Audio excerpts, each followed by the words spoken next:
Good afternoon.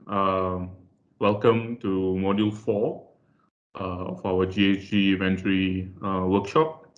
Thank you for joining in. I have about 20 participants so far. I hope the rest will be joining us soon.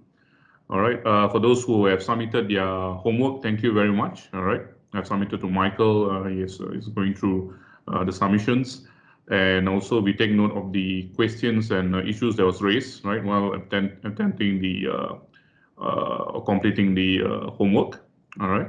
And yeah, I've also updated the slides for the last module, and also I've emailed the slides for today to everyone earlier in the morning. And yeah, and we'll clarify those issues from module 3. Michael will go through with us. Good morning to you, Michael. Welcome back. Great, thank you, Deep, and good afternoon, everyone. And indeed, welcome back to our 4th webinar now. And today we're deep diving into transportation. So a quick recap from Monday's session, and then we'll deep dive into the next sector on transportation emissions. So a quick recap, on Monday we covered, we looked at the different subsectors that fall under stationary. We looked at the GBC coding and terminology. We looked at sort of using the code of 1.1.1, 1.1.1.2, and we'll do similar for transportation today. We then looked at the emission sources from fuel combustion in buildings. We then looked at fugitive emissions, and separately we looked at how to deal with grid supplied energy, and also separately report on any in-boundary energy generation. I then shared with you some very high-level case studies from other cities in how they apply different data sources to fit their inventory boundary. And we started the practical, which you hopefully all have finished by now, but if not, then please send them to me or get them to Deep by the end of this week, and I will review them. I've reviewed a few already, and they look really, really good.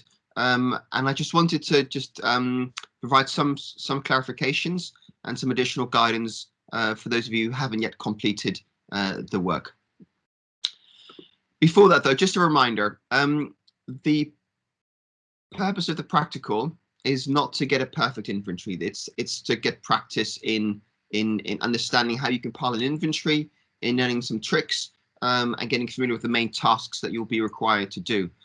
That said, we're mostly scaling national data to the local context, which is a very allowable technique and a recommended technique to use. So you actually may find this useful to use in your own inventory, but recognize there are other methodologies there as well, which may be more suitable for your own city context.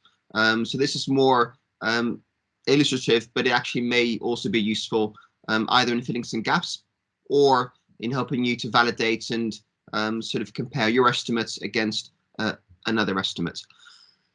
But these sort of 4 diagrams sort of show to me what's your task as an inventory compiler, and what I'm trying to get you to think about as we're completing these exercises. The first is you're a detective. You're trying to fit something that doesn't necessarily fit very nicely together. You're squeezing, data from national to fit the city scale, and you're finding different data sources. You're a detective. You're trying to solve a mystery, and that mystery is, what are your city's greenhouse gas emissions? And the answer isn't that easily available, and therefore you need to find these different sources and make sure they fit your inventory boundary. So the magnifying glass is essentially, you're looking for data. No one's going to give you the perfect data. You've got to look for that data, and that'll be different for different cities. And you've got to look for different types of data, because some data might be better than others. It may be more relevant to your city, it may be more complete, it may be more consistent. So you're really doing a robust search on different data sources with your colleagues, with other agencies, departments, online, through journals, etc. You're always searching for data sources. The next in these cogs, basically you're trying to make sure the data fits your boundary, and you're trying to make sure that the data is aligned in terms of units. And this is the formatting of the data. So we did that in the exercise. We converted data in from terajoules into greenhouse gas emissions. So we're converting units to make sure they fit, and we're scaling data to make sure it fits the inventory boundary. So you're always working the data. And then finally, you're reporting the data. And there's no point having an inventory if it's just kept in a spreadsheet that only you understand, but you're putting it into a table and a structure that everyone else understands. And that makes it very clear what your city's emissions are. So just these 4 roles: detective, finding data, fitting data, and reporting data. It's the key things I really want you to think about as we go through these exercises. And we'll look at different data sources, we'll look at different ways of converting data, fitting data, but also looking at how we report the data according to the GPC requirements. So this was your exercise last time with full instructions. But I just want to there was some feedback that maybe there's some questions around some language used. Just want to go through these clarifications with you. There was a question around the use of the term gasoline and petrol, and they are the same thing. So some cities, countries use petrol, others use gasoline, but they're interchangeable. The same with coal and coke and subbituminous coal. They're interchangeable. It just depends on the language that you're used to.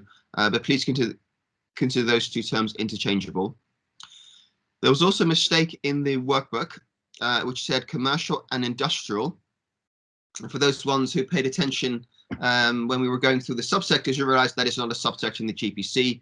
The subsector is commercial and institutional, and there is a separate sector on manufacturing and construction. So apologies for that mistake. That should be commercial and institutional. In the updated slide deck I shared with Deep, this has all been corrected.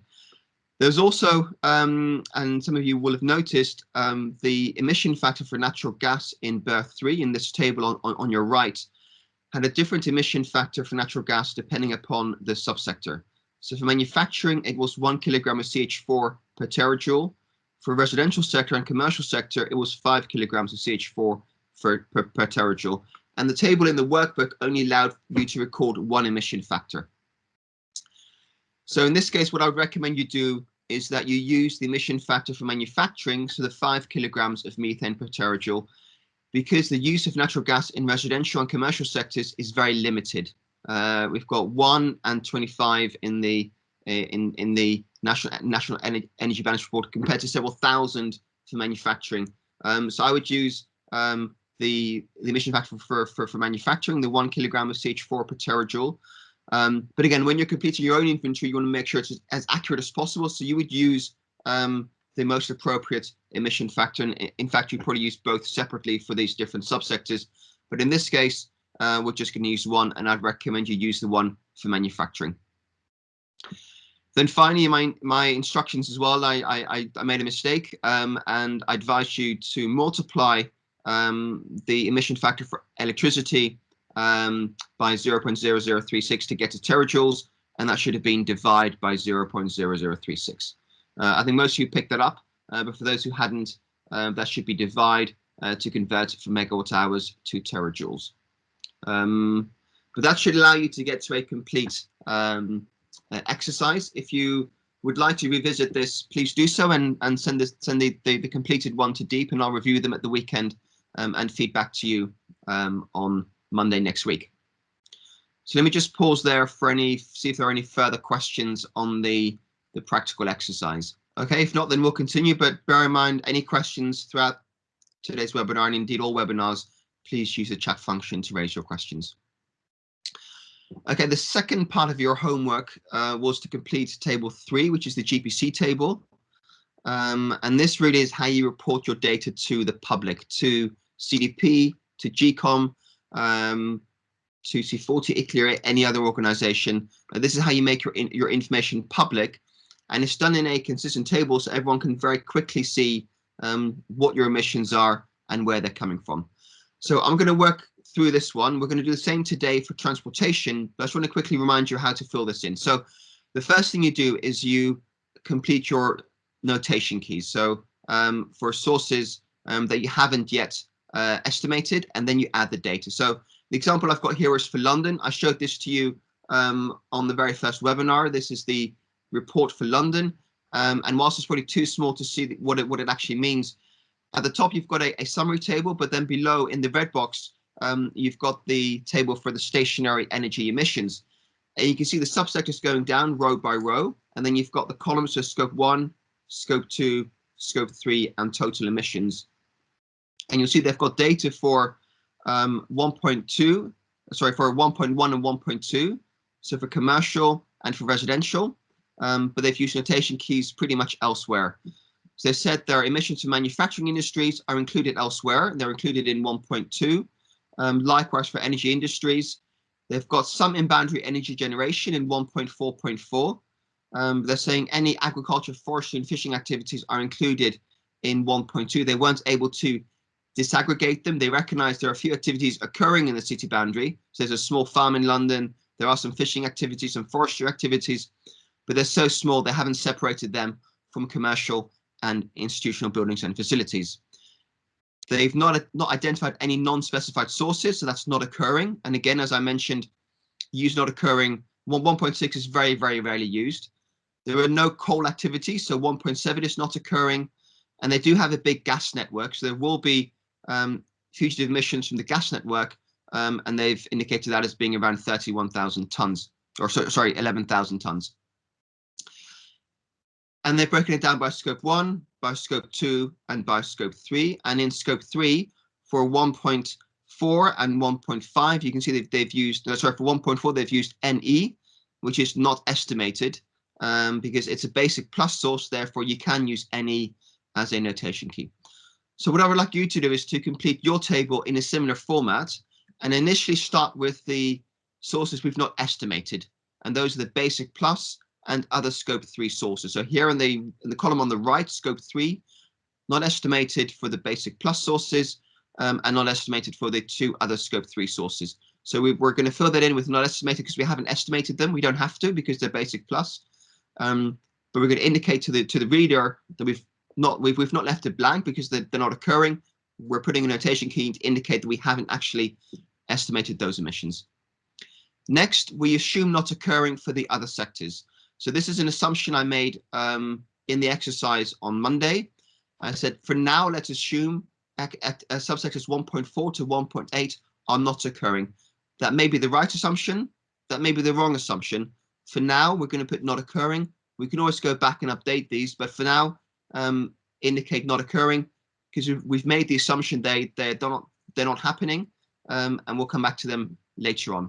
And then finally, we're going to use the results in table 1D from the module C in the workbook, where you've actually totaled your scope 1 and your scope 2 emissions to fill in these 6 boxes for 1.1.1, 1.1.2, 1.2.1, 1.2.2, and for 1.3.1 and 1.3.2. So that's how you fill in table 3 in your workbook. First of all, focus on the not estimated sources, get rid of those.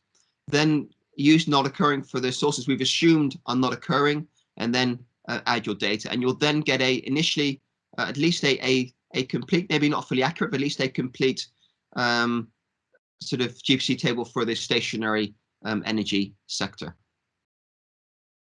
Any questions on table 3? Okay, if not, then we'll just move on to table 4 again. This table 4 is for you to begin to identify actions you want to take, you need to take to collect better data, to check your data, to engage other departments. This is your action plan. I'm not going to check this for now, but this is for you to begin to document and identify what data you will need and where you might get that from, what action you plan to take, and who's the lead on that within your organization. During the last session, the last webinar, we'll begin to collate all of these together from the different sectors and pull together a bigger action plan. So use this for yourself to document actions you are very keen to take following this series of webinars to progress on your own inventory. Okay, so that completes then webinar C on stationary energy, and today we're moving on to transportation, almost getting halfway. Okay, so transportation, we have sort of three bits. The first is an overview of the different subsectors again. We'll then focus on different methodologies you can use to estimate your emissions from transportation, and finally we'll deep dive into a practical exercise. We're going to do some Menti exercises and breakout exercises, and there'll be some homework tasks as well for you. So quickly moving into the overview.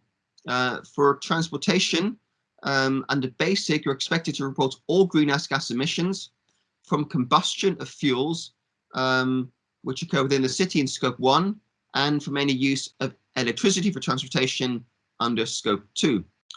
Under Basic Plus, you're additionally expected to report any Scope 3 emissions from transboundary transportation. And this is transportation that your residents take, but happen outside your city boundary. So if you're traveling, say from KL, you're driving to Singapore, the bit within your city boundary is a Scope 1 emission, but the bit from the boundary to Singapore is a Scope 3 emission, and those are captured under Basic Plus. It's any transport driven by your city, but that takes place outside your city. And there is no separate territorial reporting requirements like there is for stationary energy, so just Basic and Basic Plus. So there are 4 types of sort of transboundary trips. So transboundary trips makes it very complicated because with buildings, they don't move. They stay in one place. It's easy to say that building is in my city boundary or that building is not in my city boundary. With cars and vehicles, they move all the time. It's very difficult to know actually where they are. And so we have in-boundary trips, and those are trips that just take place inside your city boundary. They're the easy trips because you know all of those emissions are part of your inventory. For transboundary trips, that is not quite as easy because they cut the boundary. Some part of the journey is in your city, but part of the journey is outside your city. So there are 4 types of transboundary trips. The first, trips that originate in your city but terminate outside your city. So someone driving from KL to Singapore, for example, is an example of that first trip. It starts in your city, but it finishes elsewhere. The second is a trip that starts outside your city but finishes in your city. So the reverse. Say someone driving from Singapore to KL, or say from Penang to KL. You get the picture. The other one is regional transit, and this is typically for buses and trains, where you have a journey going through your city, but it's stopping in different places in your city. So it starts outside and finishes outside, but it stops along the way. And the final one is a similar trip. It starts outside and finishes outside, but it never stops within your city boundary. It just goes right through. And particularly if you have a motorway in your city that cuts through your city, that's one of those examples where no one stops in your city, but they're using your city to drive through. So technically those emissions occur in your city, but they never make a stop in your city. And when we look at the different methodologies to estimate emissions, it'll relate very much to how you deal with these transboundary trips. But bear in mind, there are 4 transboundary trips, ones that start in your city and finish outside, ones that start outside and finish inside your city, ones that go through your city, but ones that stop in your city, and others that don't. So 4 types of transboundary trips. So looking at scope emissions, so scope 1 emissions are those emissions occurring within your city from direct fuel combustion. So these are emissions from the use of diesel, petrol, gasoline, or other fuels in your city where they're burning fossil fuels in an internal combustion engine. Scope 2 is basically it from electric vehicles, electric trains, where the vehicle is powered by electricity, which is powered by a grid supplied network. So those are scope 2 emissions.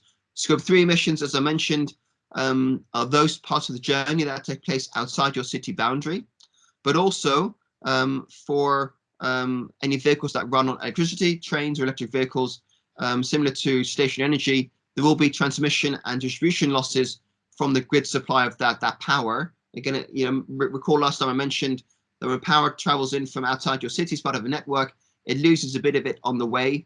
So we want to capture those under scope 3 as well. And that's how you divide scope 1, scope 2, scope 3. We're going to focus on scope 1 and scope 2. So emissions from combustion of fuel within vehicles in your city and the use of electricity in trains and in cars.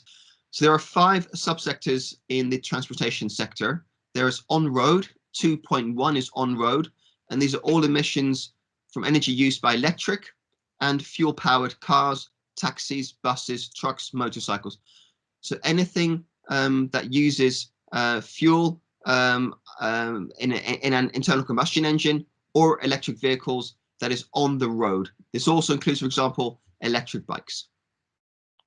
Railways are all emissions from energy use, including trams, urban railway systems, regional commuter systems, national rail system, but also international rail systems. Passenger, freight transport, anything to do with railways comes under 2.2.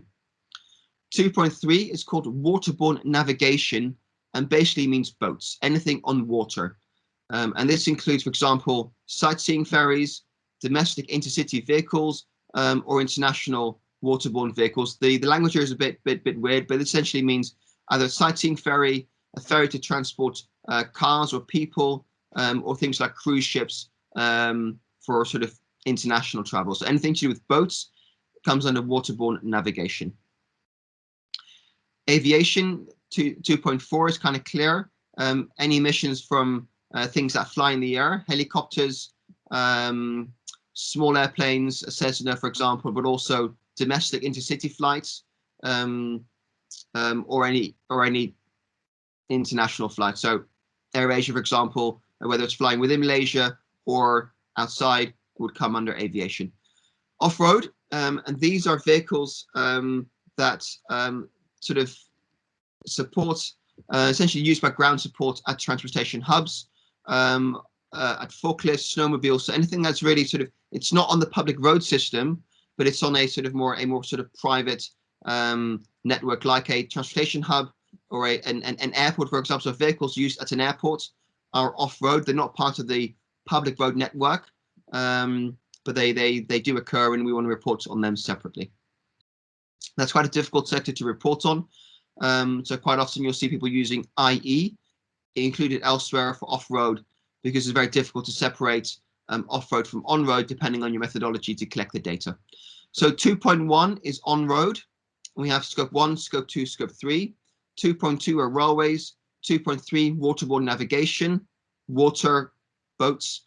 2.4 aviation, and 2.5 off-road. And here you see the table, again broken down by scope 1, scope 2, and scope 3. So 2.1.1 is scope 1, 2.1.2 is scope 2, and 2.1.3 is scope 3. And the same for railways, waterborne navigation, aviation, and off-road. So a quick reminder, as I mentioned earlier on, we're looking at both the GPC and the Common Reporting Framework. There are some minor differences between the GPC and the CRF. And for transportation, what the CRF requires you to do, and again, it's should. And remember, in the GPC, we talked about shall, should, and may. Shall is a must, you have to. Should is a recommendation, it's a nice to have, and may, it means it's optional.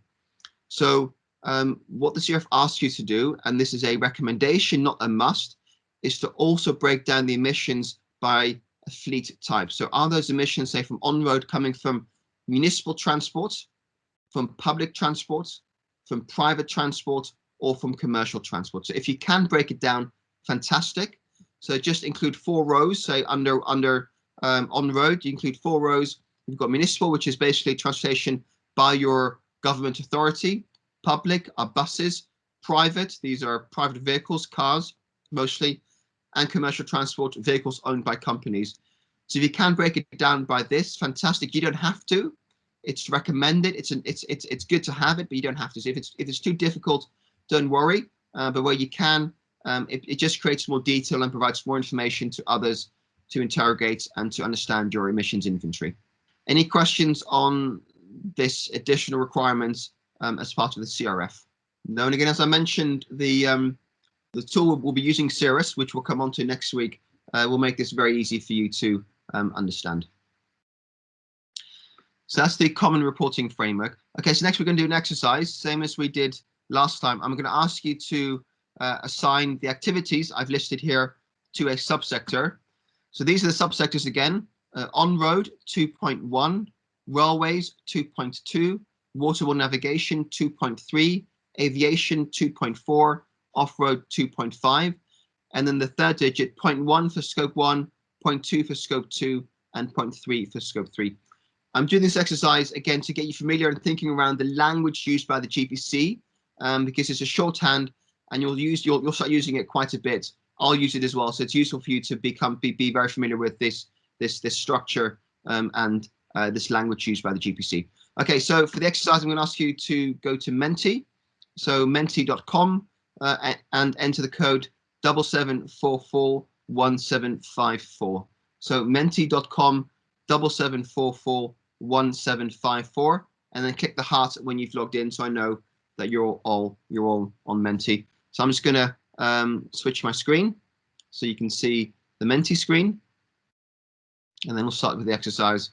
And again, there will be points for the winner, but just points, nothing else, I'm afraid. Okay, so menti.com and use the code 77441754. Okay, once you're on there, if you can then also please give yourself a name. So we're going to look at transportation subsectors. So give yourself a name, please, if you haven't yet done so. We've got 8 questions now, and there'll be a second exercise later on with a further 4 questions. Okay, just that umbrella join. Any others still waiting to join? Okay, let's get started. Okay, so diesel-powered freight train. A diesel-powered freight train is at 2.2.1, 2.2.2, or 2.2.3. A diesel-powered freight train. Okay, again, most of you got that right. It's diesel, so it's a scope 1 source because it's diesel. And again, it could have been scope 3 as well if it took place outside your city. My assumption is this is going through your city, therefore it's scope 1. But you're right, if this freight train was happening outside your city boundary, it would be a scope 3 source. Okay, next one. A rowing boat. A rowing boat is at 2.3.1, 2.3.2, or 2.3.3. A rowing boat. Okay, this was a trick question, I'm afraid. It's a rowing boat. You're rowing the boat with your hands, and therefore there are no emissions, so it doesn't come under any of these 3 scopes. So a trick question. If the rowing boat had a motor, a diesel-powered motor, it would be scope 1, obviously. If that rowing boat was had a motor and took place outside your city, it would be scope 3. But my assumption here is that it's a rowing boat. You're rowing. There's no engine. There's no indication of emissions. Therefore, you don't report it in your inventory. So if something doesn't generate emissions, it doesn't form part of your inventory. But I know this was a trick question, so but just important to really think about: is this activity generating emissions? If it is, include it. If it's not, then don't include it. Okay, next one. An electric bicycle. An electric bicycle, and assuming this is taking place inside your city, is this 2.1.2, 2.2.2, or 2.3.2? An electric bicycle. And the correct answer is 2.1.2. This falls under on-road. The bicycle is riding on the road, therefore it comes under 2.1. 2.2.2 would be railways, and 2.3.2 would be waterborne navigation. It would therefore be a boat. So bicycles, they ride on the road, so therefore they come under 2.1 on-road transportation. Okay, next question. A helicopter. And again, assuming this is in boundary, a helicopter. Is that 2.4.1, 2.4.2, or 2.5.1? 2.4.1, 2.4.2, or 2.5.1. Okay, so in this case, I've given it to both 2.4.1 and 2.4.2. If it's fueled by fossil fuels, it's 2.4.1. If it was an electric helicopter, it would be 2.4.2. 2.5 is off-road, and any transport in the air comes under aviation, which is 2.4. Okay, we're halfway now. Next question. A tractor, and again, assuming this is within your city boundary, a tractor. Is that 2.1.1, 2.3.1, or 2.5.1? 2.1.1, 2.3.1, 2.5.1. Okay, so this is a difficult one because if it's a tractor driving on the road and that's its main purpose, it will be 2.1.1 because it's on road. If it's off road as like a forklift truck to support work, you know, on a transportation hub at an airport, for example, it'll be 2.51, which is why I've given 2.5.1. If it's part of a farm activity and it just happens on the farm, it would come under stationary energy, as we discussed yesterday or on Monday. But I'm going to give it to 2.5.1 because tractors tend to be off-road, and if we're assuming this is used at a transportation hub, it would come under 2.5.1. But as you're honest, hopefully you're getting a picture here. A lot of the allocation of emissions is based on your understanding of the vehicles, their use, and their fuels. And it's difficult for me to give one particular right answer, but it really depends upon your understanding of how those vehicles are being used and where they're being used. Okay, 2 more questions to go. No, sorry, 3 more questions to go. Okay, a rubbish truck. And again, this is within your city boundary, a rubbish truck. Is that 2.1.1, 2.1.2, or 2.5.1? 2.1.1, 2.1.2, or 2.5.1? Okay, so I've given this to 2.1.1 if it's diesel powered, if it's fossil fuel powered. If you had an electric rubbish truck, it could indeed be 2.1.2. Off-road would only be if the rubbish truck stays off-road. If it just stays on a depot, for example, it would be 2.5.1.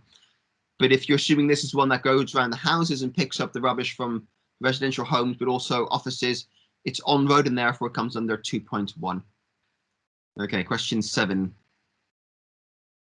A car ferry. And again, assuming this is in boundary, so this is a car ferry within your city, say crossing a river, is that 2.3.1, 2.1.1, or 2.5.1?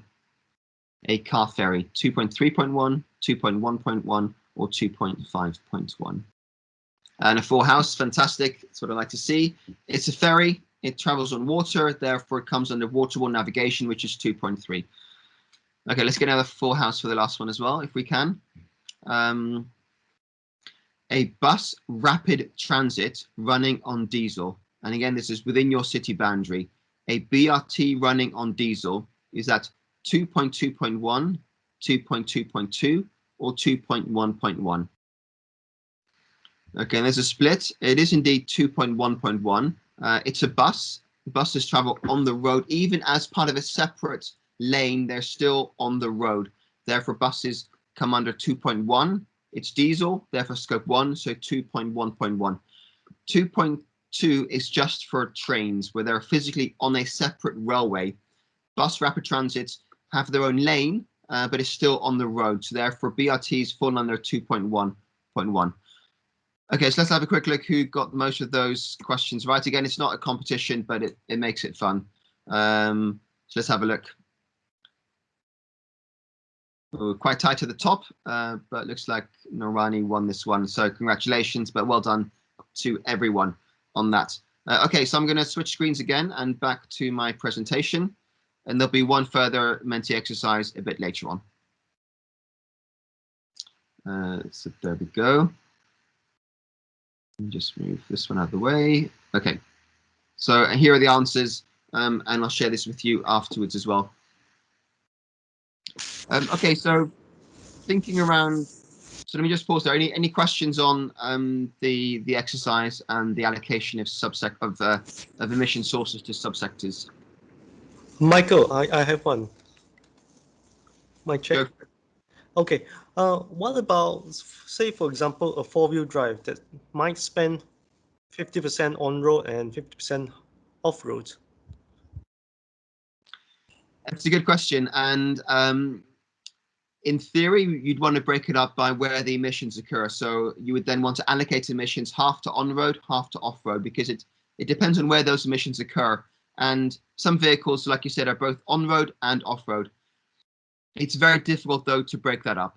And I think as a compiler, what you need to decide is, A, what's the benefit in breaking it into different subsectors? And if there is no benefit, if it doesn't change your policies or doesn't inform different policies, then maybe there's no value in breaking it down between on and off-road, and then just included elsewhere under off-road.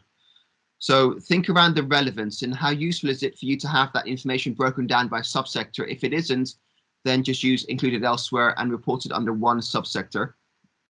If you wanted to break it down, you could then either just assume 50, say for X vehicles 50-50, or you make an estimate of off-road and take that as a proportion of on-road emissions. You could allocate those cars to one type and say actually 50-50, but it's mostly on-road or mostly off-road. But the thing I would tell you, what is the benefit in breaking it down? And if it doesn't influence policy, if there is no benefit in your city knowing what the difference is, then I would say don't waste your time sort of breaking it down into two sectors, allocate it to one sector and use a notation key for the other. It comes down to what's the purpose of the inventory. Again, if there is a benefit in breaking it down and really understanding what is the separation between on and off-road, then you can produce a simple model to either 50-50 or 20-75, or you could run a survey with some homeowners who own 4x4s. You know, how much time do you spend on road and off road? But the key thing is, you know, we're producing an inventory to reduce emissions, to measure emissions, to identify policy interventions, to reduce emissions, and to track progress. So that's got to be your starting point. Think around what's the use of this data, and if there is a use in breaking it down, then, you know, make an assumption yourself, either allocate it to one sector, split it between two sectors, or do a survey to find out what the split is. But if there's no benefit, then that's what those notation keys are there for, and find one subsector and use a notation key for the other. Okay, noted. Oh, thanks, Michael. But off-road is often fairly small, and again, you won't find many cities who have a big off-road emissions, and most just say included elsewhere because it's easier. This is an IPCC category, which is why it's in here in the GPC. For cities, off-road tends to be fairly small, and most entries I've seen simply put included elsewhere under off-road and say it's included under on-road. So they just combine the two and use a notation key. Cool. So this slide just shows you what activities do take place and where you might get the data from. So petrol or gasoil is used for on-road cars, taxis, rickshaws, and waterborne navigation. Diesel very much used for most transportation sectors, for on-road, railways, and waterborne navigation. CNG for on-road, biodiesel for on-road, and as well as for ferries. Ethanol used in cars and rickshaws. Jet fuel is a separate fuel for aviation. So it's called jet fuel. It has some other names as well, but it is very distinct from petrol, gasoline, diesel. There's a separate fuel that airplanes use, and electricity is used mostly for cars and motorcycles and for bikes, as well as for railways. And then for off-road, I've got question marks there because it could be anything, depending on the off-road vehicle. Usually diesel and petrol, but I think that's for you to decide. Also, you know, think how important is that category for my city, and how important is it for me to break down the data by that particular subsector. So just an indication of the types of fuels that you might need to measure for your inventory. Okay, so that's a quick introduction. Next, we're going to deep dive into those 4 different subsectors and the methodologies you would use to estimate emissions. So apportioning emissions, and as I mentioned before, transportation is mobile. That's, you know, fundamental to transportation, allows you to go from A to B. So unlike buildings, they don't stay stationary, which is why it's sometimes difficult to allocate emissions between scope 1, scope 2, and scope 3, depending upon where they are and what's powering them. So scope 1 and scope 2 are those emissions taking place inside the city boundary or where travel is powered by electricity. Scope 3 are those emissions that take place outside the city but are driven by activities in the city. But some cities also include emissions, you know, those transboundary trips, which could be the bit from your city to outside, from outside to inside, from outside across your city with stops, or from outside across your city without any stops. So let's deep dive. So on-road.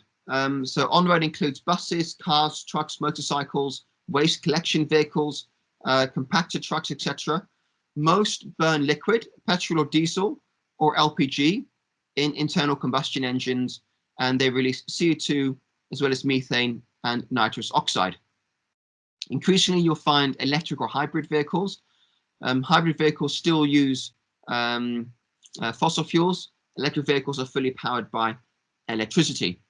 And the methodology you choose for calculating those emissions will have a big impact on your Scope 1 and your Scope 3 emissions as you allocate transboundary journeys. So for on-road transportation, the GPC allows 4 different methodologies to estimate emissions. So because transportation is difficult, again, these things move around. There are 4 different methodologies you can use to estimate emissions. It is important to think about them very carefully because they will have a huge impact on your emissions. We've done some research where we applied these 4 different methodologies to the same city and got very different results. So it is important to bear in mind that this is a very critical decision you're making, and it will depend upon what data you have and what your purpose is, but it will have an impact upon what you're reporting as greenhouse gas emissions. So the 4 methodologies are: one is fuel cells, the other is induced activity, the third is geographic, and the fourth is called resident activity. And I'll go through those each of those in turn. So that is for Scope 1, and for Scope 3, we can use those 4 different methodologies. For Scope 2, pretty much you're looking at a electric power consumption, and that charging can take place at separate charging stations or at workplaces or at homes. If the charging takes place at home or at the workplace, it is very likely that that energy consumption is captured under stationary energy, under building energy consumption. So it's very important to understand where are those vehicles being charged. And you want to make sure you avoid double counting between stationary and the transportation sectors. So I've got a little tree diagram here. So the first question is, do electric vehicles make up a meaningful proportion of cars on the road in your city? So are electric vehicles popular, and are there many vehicles in your city? If there aren't, don't worry about it, put not occurring. If they're insignificant, then put not occurring. That might be the case at the moment, but I imagine in 5 or 10 years' time, these will be the most popular vehicles in your city. So if they're very small, don't worry about it, but be aware that they will become a bigger proportion of the cars in your cities. Therefore, it might be useful to already include them in your inventory as a separate line, so you can track those emissions as well. But if you only have like 10 electric vehicles, don't worry about that. It's not worth the effort. But if you already have over 1,000, 10,000 electric vehicles, then do measure those and do report on those. So if your conclusion is that they are a meaningful proportion, there are quite a lot of electric vehicles, then you should measure them and record their emissions in your inventory. If the charging is already included under stationary energy sector, so if the charging is mostly at home or at offices, then simply use notation key included elsewhere, because otherwise you're double counting, and it's not worth the effort to separate those emissions. Just say, we recognize there are many electric vehicles in our city, but we don't have, they're charged at home, and therefore those emissions are covered under stationary energy. If that isn't the case, if you also have separate electric charging stations at petrol forecourts or elsewhere, then you should report these separately. You could do both as well. You could say, for example, some are covered by stationary energy and others we're going to report on separately. But you want to avoid double counting, particularly if those vehicles are being charged at home or at the office. Okay, so moving on to the 4 different transportation methodologies, and this is important because it really tells you how you're allocating emissions between in-boundary and transboundary journeys. So these are the 4 methodologies, and I'll go through each of these in turn, and then you've got an exercise to test your knowledge very quickly. So fuel cells, this is the most common methodology in cities in the global south, and you base your emissions on the volume of fuel purchased within your city boundary. So you add up all the fuel sold at petrol stations across your city, and you assume those emissions, that fuel represents the emissions of cars traveling within your city. Now, this represents journeys that start in your city and finish in your city, because someone filling up their engine, could just be a resident and they live in the city, but it could also be someone who fills up and then takes a journey outside your city. But the assumption here is that all these emissions belong to scope 1. You're assuming that the volume of fuel purchased within your city boundary is roughly this. Is basically what accounts for your emissions within your city boundary. You collect the data from either fuel sales tax receipts, if there's a separate tax code for petrol sales, or from petrol stations, from the ministry, who collect that data. But this is the easiest data to collect because it's based on fuel sold. And again, anything that gets sold where there's a value gets measured. So this data will often be readily available, if not at the city level, certainly at the national level, and then you can apportion it to your own city boundary. But the assumption here is that all the fuel sold in your city is used in your city. That won't be correct, because others may tank up outside and then go into your city, particularly if you've got a neighboring city close by. But it's an assumption we're making to make sure we can report emissions. So fuel sales, the most common in the global south, assumes that all fuel sold in your city is used in your city, and then the next city along will just capture the fuel sold in their city and assume those are their emissions. Induced activity basically looks at the travel induced by your city. So it says basically, what is the travel my city is generating? So it looks at basically all in-boundary trips, so all trips within the city, plus half of all transboundary trips. So it says, let's look at all the journeys that both start and finish in my city, plus half of any journeys that start in my city and finish outside, and half of those that start outside and finish inside. Now, you're making the assumption here that for the transboundary trips, that the journey outside is as long as the journey inside, when if it's a long journey, often maybe the bit inside is fairly small and outside is fairly big. But that's an assumption. We've got to make sense of a very messy world and messy data and try and fit that into our inventory. So the assumption here is all in-boundary trips and half of all transboundary trips. And they're saying that because for the transboundary trips, they're saying it's both generated by my city, but also it's generated by the destination. So both have an equal responsibility in generating those emissions. Either they live in my city and they work elsewhere, so the fact they're living here means they're responsible for those emissions, or they live elsewhere and they work in my city because the city has the jobs, they're also kind of generating those emissions. So it's saying because the origin and destination are both responsible for those emissions, we allocate them 50-50. This approach is very popular in the US. They typically use the city-induced activity model to allocate emissions, so all in boundary and 50% of all transboundary trips. Geographic just looks at in-boundary travel. So this looks at all the journeys that take place inside your city, regardless of where they start or where they finish. So this includes journeys that start and finish in your city, but this also includes journeys that start outside, but they only measure it once it crosses the border. And likewise, if a journey starts inside and goes outside, they only measure it up until your city boundary. So this is very often used in European cities where they do travel surveys, and they, based on the surveys, they estimate how much travel takes place on the roads within your city, and they measure nothing beyond your city boundary. So that's geographic, is used mostly in European cities. The other one looks at resident activity, and this just looks at travel by residents of your city. So not travel for business, but just travel by residents. And this includes both journeys where residents just go from one place in the city to another. Say they go shopping. If they go on holiday, for example, from inside to outside, they would capture that full journey. And likewise, if they come from outside back to the city, they would capture that whole journey. So this looks at all activity by residents, regardless of where they travel. So those are 4 different methodologies, and you can use any of those 4 methodologies across your inventory. There are advantages and disadvantages to all four. I'll go through those now very quickly, and then we can have a. Then I'm going to ask you to think about, you know, what might be most appropriate for your city context.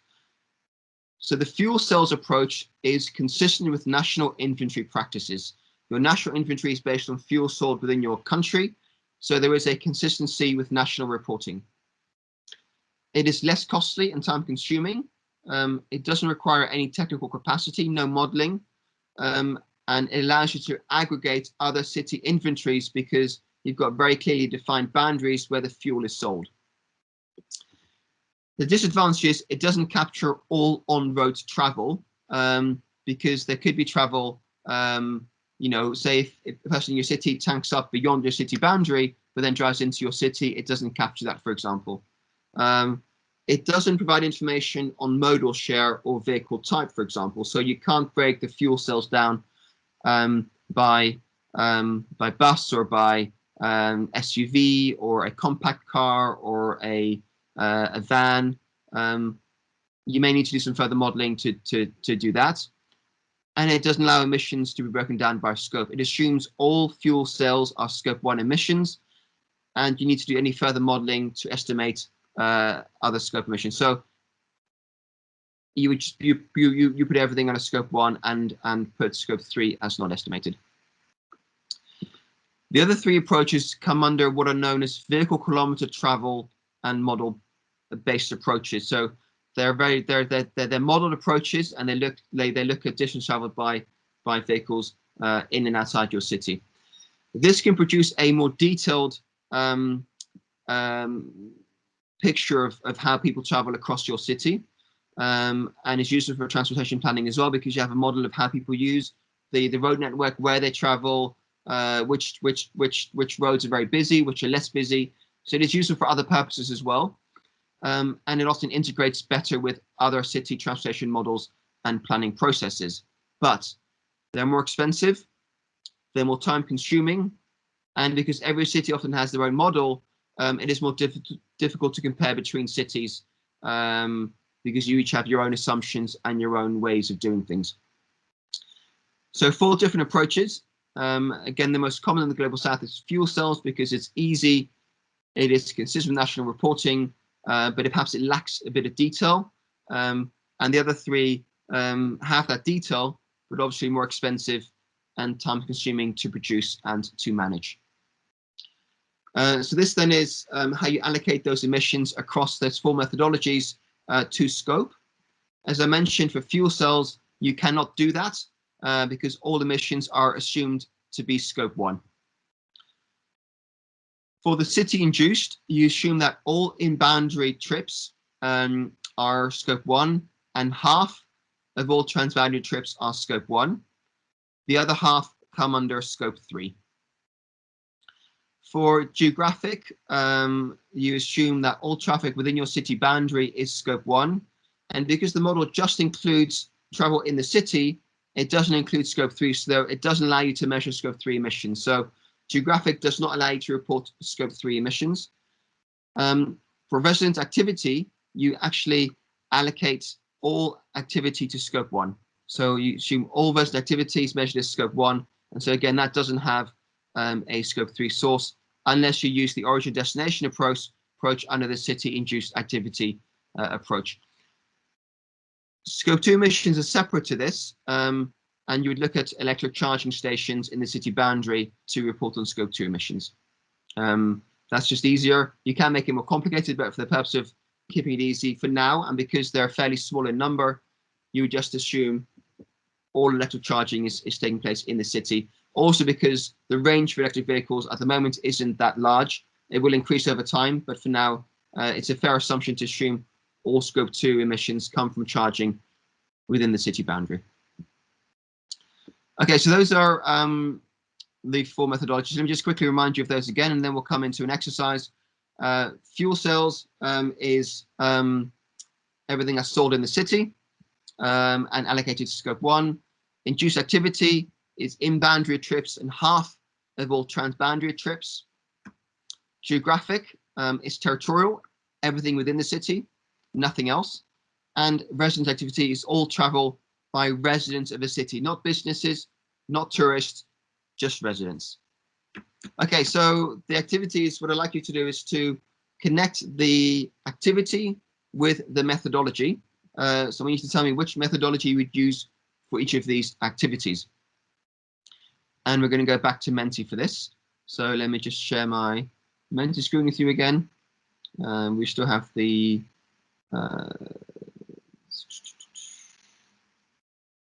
there we go. Yes. So that's still the leaderboard from last time. And we're now going to move on to the next exercise. Again, if you can all please log back into Menti, menti.com 77441754, and give me a heart when you've joined. And this will be our last Menti exercise for today. So menti.com 77441754. Okay, so we've got another 4 questions for you. So starting with the first question. So remember, you're allocating the activity to a methodology. So transport activities only by those who live in the city. Is that fuel cells, city-induced, geographic, or residents? Transport only by those who live in the city. Very good. So that is indeed resident activity, because residents are those who live in a city, and we're just measuring activity by residents. So that is indeed the correct answer. Okay, next question. All traffic occurring within the city boundary. All traffic occurring within the city boundaries, that fuel cells, city-induced, geographic, or resident activity. All traffic occurring within the city boundary and nothing else. And that is geographic, because remember, geographic just looks at all the journeys in your city and it stops at the boundary, whereas city-induced also includes half of transboundary journeys. Okay, next question. The volume of fuel purchased within the city. The volume of fuel purchased within the city. Fuel cells, city-induced, geographic, or resident activity. Okay, and a full house, of course, that's fuel cells. Very good. Okay, and the last question. There we go. Sorry, last question. All trips within the city, and half of those that either start or end in the city. So all trips within the city, and half of those that start or end in the cities. That's fuel cells, city-induced, geographic, or resident activity. And that is indeed city-induced. And again, remember, so city-induced is basically the travel induced by the city, which goes beyond the city boundary. Resident activity is just those by residents, but not by businesses. And again, here we talked about all trips, therefore it includes trips by residents and businesses, whereas resident activity is just trips by residents of the city, those people who live in the city. Okay, so let's look at the scores very quickly. This combines the scores from the first exercise and from this one. See if that changes the leaderboard. Let's find out now. No, so Noani's still the overall winner for today, so congratulations. Okay, so back to the screen, or the slides, I mean. So here we go. Yeah, so these are the answers, and I think most of you got those correct. Okay, so I'm going to take a break now, a 5-minute break, and after the break, we're going to go into a breakout session, and I'm going to ask you to discuss, you know, these different methodologies based upon the accounting and reporting principles we discussed last week, to see actually what is best for your city, and that might depend upon resources and time, but it might also depend upon the need and the purpose of your inventory. So we'll break out into a group discussion to discuss the principles as they relate to these methodologies. But for now, I'll hand over to Deep to give us a 5-minute break. All right, Michael, can continue. Lovely, thank you, Deep. Right, let me just share my screen again quickly.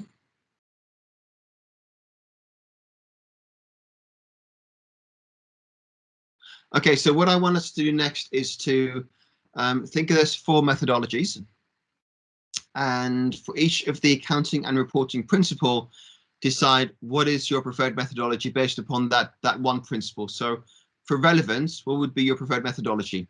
For completeness, what would be your preferred methodology? For consistency, and etc. for transparency and accuracy as well. So for each of those methodologies, discuss what do you think would be your city's preferred methodology, and then at the end, basically to discuss and agree actually based upon those 5 principles, which one do I think I'll be using, and it may be actually that relevance in that case is more important than accuracy, because it's at least something, or completeness is more important. You begin to sort of weigh up these different principles. Just a reminder, these are the 5 principles. Relevance means it aligns with your own existing city activities and processes and priorities. Completeness means you can capture all the data. Consistency means that you're between years, you're not changing things, you're not changing assumptions, methodologies. You're basically using a consistent approach across the inventory, but also across years. Transparency, how clearly can you share and disclose your data sources, assumptions, and methodologies? And accuracy, how well do you think your data reflects the real world? And so with translation is, which of those 4 models do you think is most accurate in terms of reporting emissions from your city? Again, these are your opinions. There is no right or wrong answer. These are your opinions to think through and to explain. So which of the methodologies is most relevant for your cities? Which methodology do you think gives the most complete data set? Which will give you the most consistent data set now, but also compared to previous years, compared to future years, and compared to other cities in your country? Which one do you think is most transparent, most understandable, and most clear? And which one do you think is most accurate?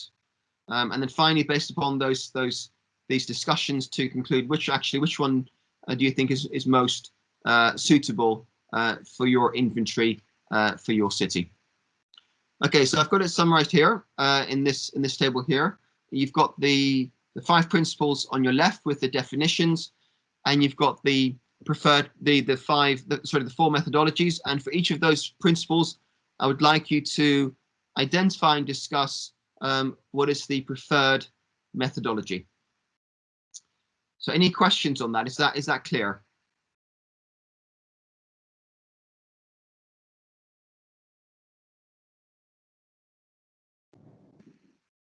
Okay, that sounds like it's clear. If you do have any questions, please use the chat function. But for now, I'll ask Deep to break you into breakout groups. You've got basically 2 things to know. The 5 principles, you should know them by now: relevance, completeness, consistency, transparency, and accuracy. And those 4 methodologies: fuel cells, induced activity, geographic, or resident activity. So with that, I'll ask Deep to open the breakout rooms and give you 15 minutes to have this discussion. If you finish early, come back to plenary, but do spend as much time discussing this as you can. And as a conclusion, for your city, decide which one do you think is most appropriate for your own inventory to be using. Deep, over to you. Right, welcome back to the main plenary discussion. All right, Michael, can you proceed? Great, thank you, Deep, and thanks everyone for being back in the plenary. I hope you found this useful, both in thinking through the different methodologies, but also again thinking through those principles, which should always guide everything you do when you're compiling your inventory. I'm keen to hear back from a few groups. Again, I'm not going to pick on anyone, but it'd be nice if maybe a few of you could volunteer to share and highlight your group discussion. So. Yeah, looking for some volunteers to just quickly take me and the group through your thinking, and also what conclusion you draw in the end as the most suitable methodology for your city. Hi, Michael. Hannah from Iskandar, Malaysia here. Hi I there. I guess when you presented this, when we were discussing, we didn't really like come up with one methodology that is suitable for our city. It's just that because we were so busy discussing like this is the right steps that we should have take first to derive into which methodology which is suitable for our city and what kind of data that we needed. We were so into the discussion that we didn't actually derive to like one one methodology for our city. Okay, and anything, that's fine. And again, it was a very short time to discuss quite an important topic. Anything that you discussed that you feel would be useful to share with the group? I think for each principle, we identified different methodologies, but what we need to do is to actually decide which principle that is really important for our city first at this point of time. So from there, we will identify the methodology that we're going to use. And then after that, we're going to need to take a look at the data that is available for the methodology that we have chosen. And if the data is not available, then we have to come back to the second principle, which is important for our city. I guess that's what we discussed. Okay, that's great. Thank you very much. Maybe one other volunteer to share some additional thoughts. No, if not, then we'll continue. But it'd be nice to hear from other groups as well. So just a final chance to share your thoughts. Okay, in that case, we'll continue. But thank you for that discussion. Again, you only had 15 minutes. This is a very important discussion. It'll make a huge implication on what emissions you're measuring, but also how much time and effort you will put into collecting the data. So do spend some time to have this discussion further within your city to really decide what is most appropriate to talk to your transportation team in particular. They may have strong ideas on this. They may have things they're already working on. They may have partnerships, links to research organizations, universities, I don't know. But definitely spend a bit of time thinking about this before you choose one and before you dive into compiling your data. Have a real good discussion internally to decide what is most appropriate given your priorities, given your resources, and given any other constraints you might have. Okay, great. So next we're going to quickly touch on to railways, waterway navigation and aviation. Then we'll have another 5-minute break before starting the practical exercise at the end. So railways, they can be used to transport both people and goods and are either powered by a locomotive running on diesel or on electricity. You've got here some examples of different railway types. We have urban railway, for example, the Rapid KL. We have commuter rails, the Express Rail Link. We have National Rail, the ETS, and International Rail, for example, the KTM West Coast Line. And I hope I've got those examples correct. And then each of these lines, these types, can be further classified as either passenger travel or freight travel. And then right, you've got a map of the integrated transit for Greater KL and the Klang Valley. Now, Scope 1 emissions from railways come from the combustion of fossil fuels, mostly diesel, but they use other fuels as well, which are incurred during the length of transit within the city boundary. Any trains that run on electricity will report their emissions as a Scope 2. Now, if any of the trains that your city uses cut across your city boundary, then we come to the same challenge we have with on-road in thinking, well, how do we separate in boundary from out of boundary? And again, you'll apply the same methodology used before, or the one you've chosen for on-road transportation, to separating railway emissions between Scope 1 and between Scope 1 and 2 in boundary and Scope 3 out of boundary. Any pass-through trips that do not stop in your city, so if you have a train, say for a freight train that doesn't stop in your city, go straight through, you can include this. You can include this or not. That is your choice. It is not mandatory to include sort of pass-through rail trips that don't stop in your city, but you can if you wanted to. The key thing here is to be transparent around what is reported and what isn't reporting. So the same goes for on-road transportation. If you have a motorway that cuts through your city with no on and off ramp, then you can choose to include that or not. The steps to measure railway emissions are on the right. Initially, you identify all the types of rail travel in your city, focusing on those different scales: urban, regional, national, and international. Allocate them as either in-boundary or transboundary. For in-boundary, allocate them as scope 1 or scope 2, depending upon the fuel type. For transboundary rail travel, decide how you're going to portion these to your city, and that can be based on any number of factors. It can be based upon the number of stops. So say, for example, you have a railway line that consists of 100 stops, 10 of those are in your city.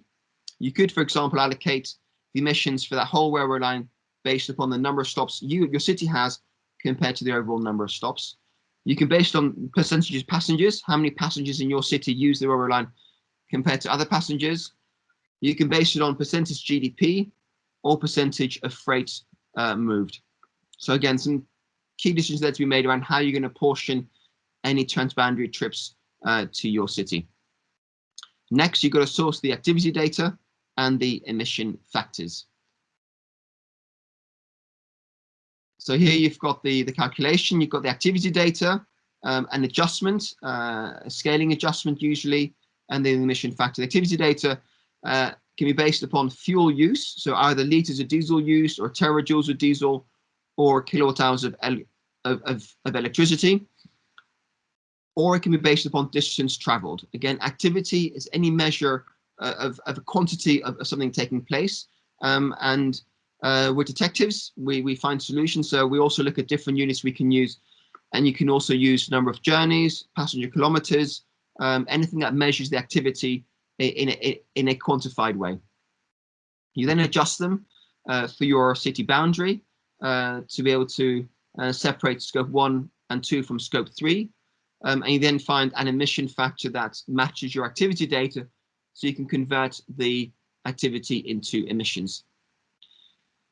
In terms of sourcing data, there are different options. You can contact the railway companies, you can contact transportation agencies, either local, state, or national. Failing that, you can look at the travel schedule. So you can look at sort of, the schedule. We know there are 10 trains an hour, and therefore there'll be X number of trains a day, or we know people travel this distance, and we're going to scale it up. Or if you have regional data, national data, you would scale that according to population or GDP. So again, being very nosy and very sort of proactive around looking at different types of data if there are any gaps. And so either from the companies themselves, from national agencies, or looking at the travel schedule or other stuff online, you're always trying to be nosy and trying to find out data just to fill in any of those gaps. The Berth 3 report does include some information on railway travel, on the ridership, so the passenger journeys, and the modal share of all public transport in the Greater KL Klang Valley. There's not a lot there, but there is a bit there, which we'll be using a bit later on. So in terms of scaling transboundary travel, I'm going to show you 3 examples. One from Buenos Aires, where they use the number of stops as a scaling factor. One from Sydney, where they use GDP, and one from Melbourne, where they looked at percentage of distance traveled. So I'll take you through each of these in turn. So Buenos Aires has 7 train lines, over 800 kilometers of lines, 305 stations, and over 1 billion passengers per year. But it serves a metropolitan area, so not just the city, but the broader area. And the way they estimated emissions for the city, as opposed to the metropolitan area, is they looked at total energy consumption across the whole network.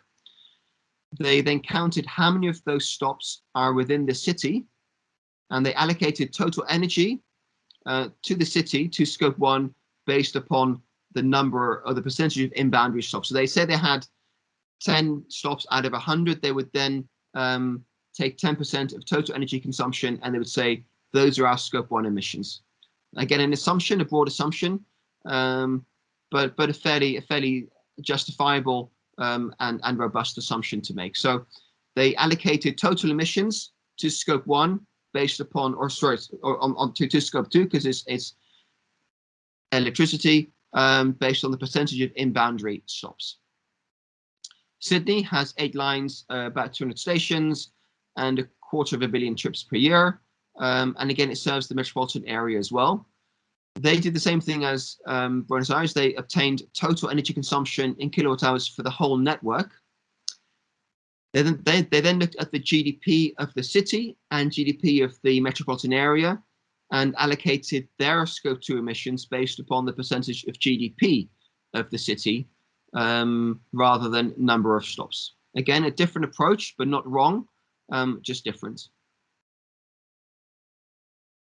And finally, Melbourne has 25 routes, 1,700 stops, 170 million trips per year, and it also serves a metropolitan area. They also obtained total energy consumption in kilowatt hours. They then looked at the distance traveled in the city by looking at the length of the network and compared to the metropolitan area, and then allocated energy use according to the distance traveled within the city as opposed to distance traveled across the whole network. So 3 different approaches for allocating emissions for a metropolitan intercity commuter network to your own city emissions, be they Scope 1 or Scope 2. Again, all 3 are right. It is just a different approach to allocating emissions, and it's for you to decide what is most appropriate in your own context.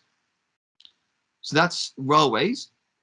Next, moving on to waterborne navigation, and this, again, as I mentioned, is simply anything that moves on water. So this includes ships, ferries, and other boats operating within the city boundary, Scope 1. Any grid-supplied energy that marine vessels purchase or consume, typically at docks, ports, or harbors, or any electric boats come under Scope 2. So if there is a big ship in a dock and is using grid-supplied energy, that should come under Scope 2 for waterborne navigation, because it's being used by the boat, the vessel, and it's still on the water, so it's still a waterborne navigation activity. In addition, any electric boats would fall under Scope 2 as well. Any marine vessels, any boats whose journeys begin or end at ports in your city boundary but travel outside would come under Scope 3. And again, here's a simple sort of flowchart to follow. Is there any open water in your city, either lakes, rivers, or sea? If there isn't, then these activities do not occur because you have no water for people to go on a boat on. So use NO. If there are journeys in your city, then ask yourself, are there any journeys that begin and end in your city boundary? And if there aren't, use NO. If there are, then obviously source that data. For transboundary travel, because it is Scope 3, it is a basic plus source. So there's no need to report those emissions. So therefore, focusing on basic plus, if you have any open water, then make sure there are journeys that start in your city and end in your city. And if there are, report those. If there aren't, use NO for Scope 1 and Scope 2. And you don't need to measure Scope 3 for now, unless you want to do so for basic plus. So whilst water transportation can be a big source of emissions globally, most emissions actually occur during oceanic journeys outside city boundaries. IPCC guidelines allow for the exclusion of waterborne navigation as well as air travel, so they're typically not captured in international reporting, but they can be useful for cities to understand their full impact. In this case, Scope 3 emissions covers emissions from departing transboundary trips powered by direct fuel combustion, and apportioned to cover those departing trips that you can attribute to your city. So again, we have a flowchart here. First question is, does your city want to report Scope 3 emissions from aviation or navigation? Aviation and navigation are typically treated similar. If no, use any, not estimated, because it is a basic plus source and not a requirement. If you do, so this flowchart is for aviation, but the same applies for waterborne navigation. If you do, identify which boats your city uses for passengers and freight, and estimate the proportion of people using those different boats, and then collect data or surveys to approximate those data. But typically you wouldn't do this because it is a Scope 3 source, and a bit more advanced than the basic infantry.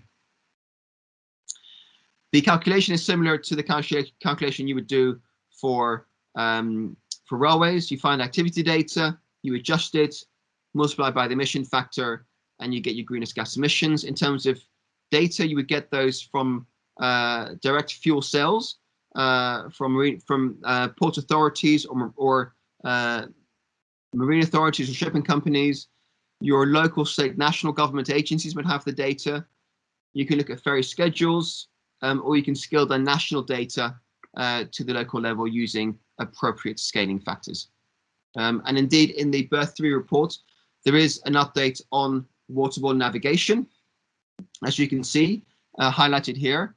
So you've got waterborne navigation. The top row is the summary, and then you've got two sub rows: international waterborne navigation, international and domestic.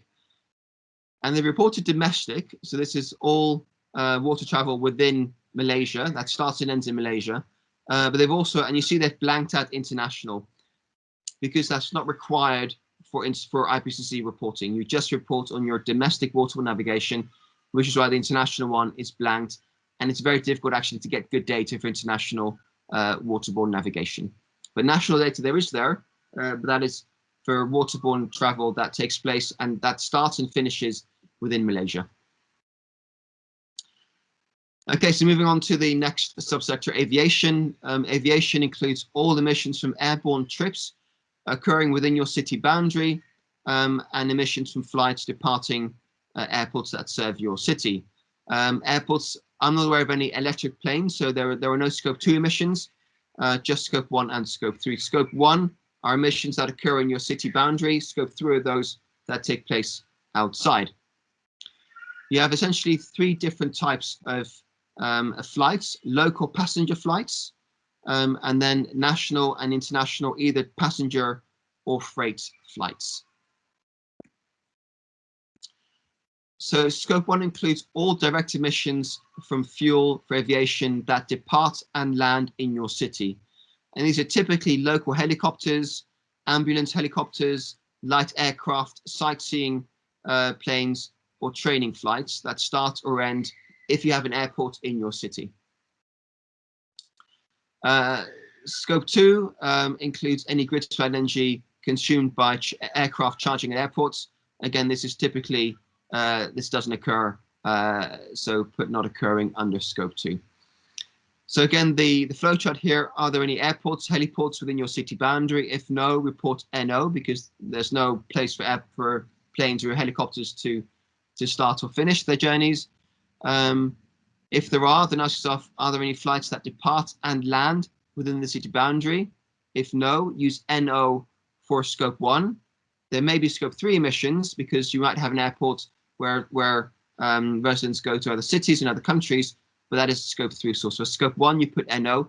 If you do have flights or helicopter trips that start and end in your city, then you've got to source the data and find a suitable emission factor.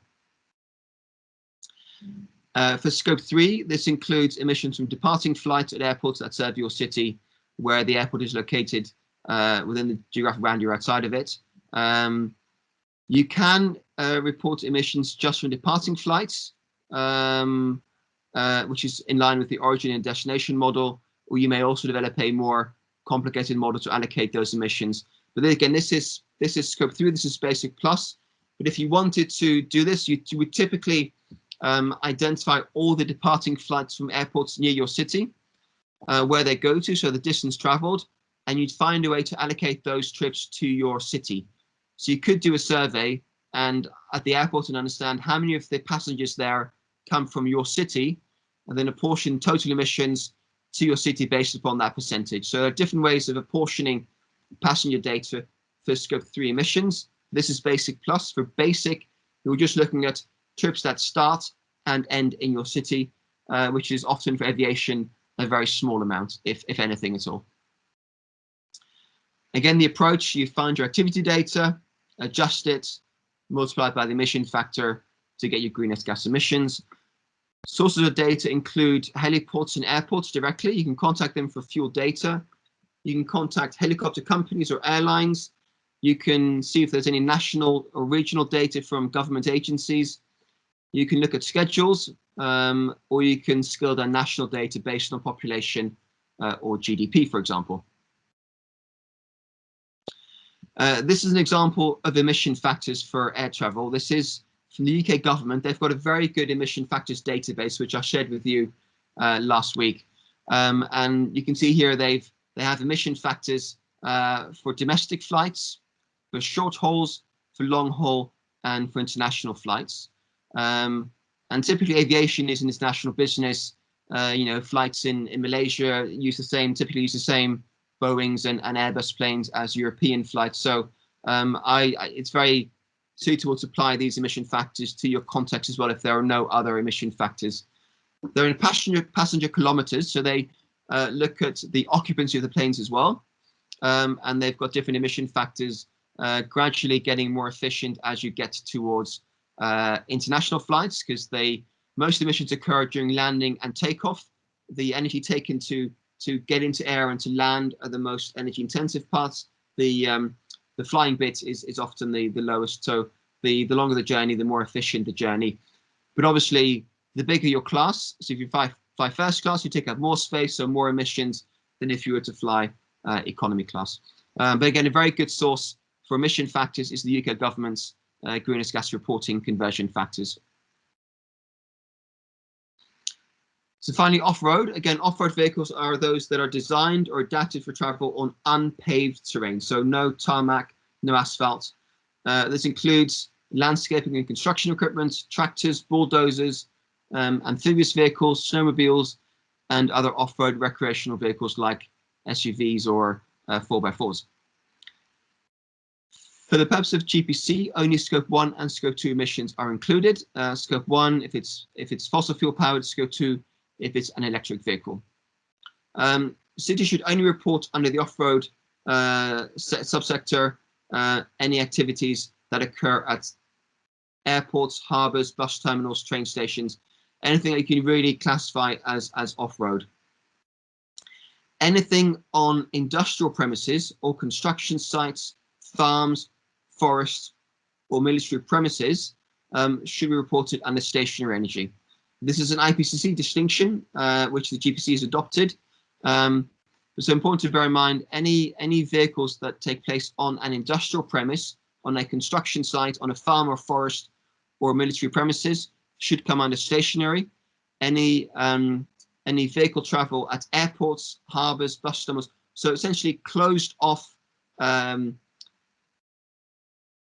facilities, but also any sort of 4x4 travel in the countryside would come under off-road transportation. But for cities, it's typically these closed off facilities. We do have vehicles, but it's not public, and they tend to be controlled as part of airports, harbours, bus terminals, or train stations. In terms of data for off-road, again, as I mentioned in response to the question earlier, good data on this is often unavailable. The easiest thing to do is to assume they don't occur if you feel they're going to be negligible. So use NO for not occurring. If they do occur, and you think they're already captured by on-road, then simply use IE included elsewhere and report them under 2.1. You could conduct a survey to find out actually among residents, do you have any off-road activities? You could use national regional data or any off-road modeling software, or you could scale national data to the local data. But again, for cities, there's cities, the urban areas, there's often not a lot of scope for any sort of off-road 4x4 travel, and you can then assume any travel on airports, harbours, bus terminals are captured by your transportation methodology, for example. And again, this table just summarizes where you would report emissions depending upon the type of activity. So industrial premises under stationary, agriculture, farm, forest, stationary, airports, harbours, bus terminals, transportation, and any military premises come under stationary as well. Okay, so that completes the theory for today. Next, we're going to move into the practical exercise, and I'll quickly introduce it, then we'll have a 5-minute break before we start. So you've got 6 exercises to complete. I'm giving you 2 for homework, and the rest we'll attempt during our last hour. So the first activity is similar to last week, where we're going to identify all sources of greenhouse gas emissions from energy use in transportation and list them in table 1. So think around what are the modes that are taking place, like buses, trains, vans, etc., etc. Looking at both passenger and freight travel. And where are emissions occurring? Are they occurring in boundary or out of boundary? So list them in table 1.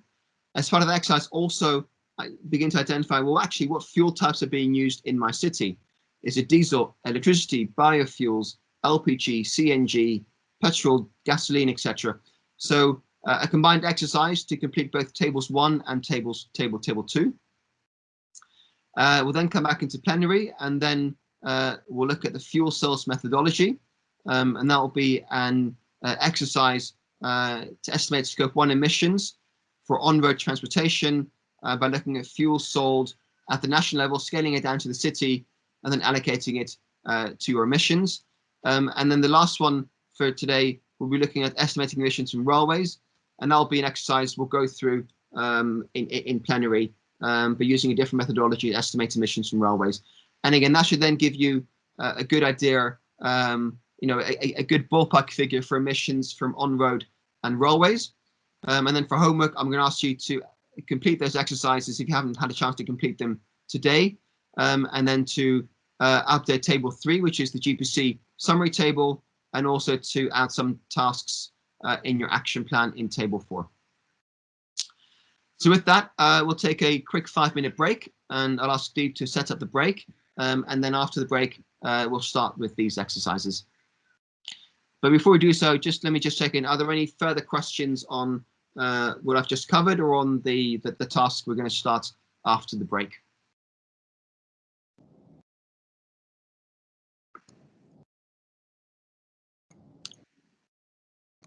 Okay, if not, then Deep, I'm going to ask you to start the break, please. Great, thanks, Deep, and welcome back, everyone. So let me just share my screen again. So as I mentioned, we've got a few tasks here. We're going to start with exercise 1, to identify all sources of greenhouse gas emissions from energy use in transportation, and look at what fuels are being used. So let me just take you through the exercise, and then we'll break you into groups.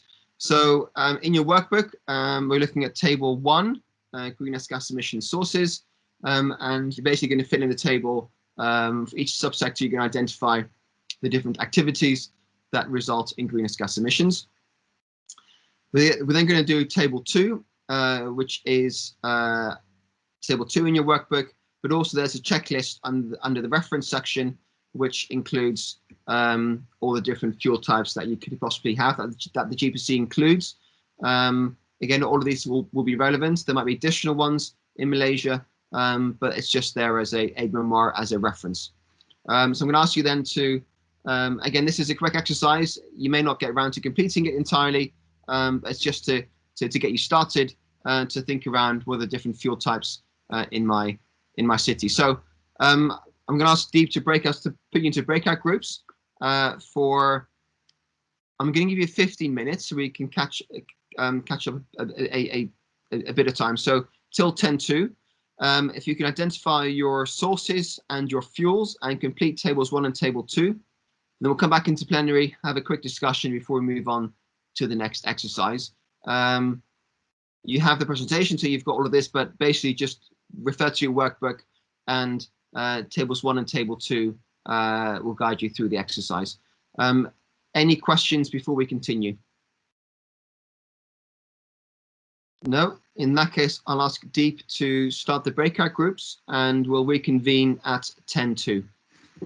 Okay, looks like everyone's back in plenary, so we'll get started again. So hopefully you found that exercise useful, to begin to think about what other sources of emissions in your city. And again, do spend time on this before you deep dive into your inventory, because making sure you identify all the sources at the start will make the rest of the process much more efficient, and indeed make sure you've got a complete inventory. So before we move on, any comments or questions coming out of those discussions?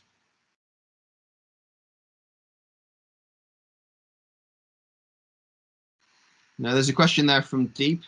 Diesel used for fishing boats, does that come under transportation or a FOLU? So there is, let's just go back to the on the slides we had earlier. So we do have this slide. So we have sort of off-road vehicle machinery within agriculture, farm, forestries, and aquaculture farms goes into stationary. But I would say a fishing boat would come under waterborne navigation. It is a very much a mobile. It is open water. I think aquaculture really refers more to sort of properly sort of farmed fish farms rather than fishing boats that go out into the open ocean or on the lake. So I would definitely put those under waterborne navigation.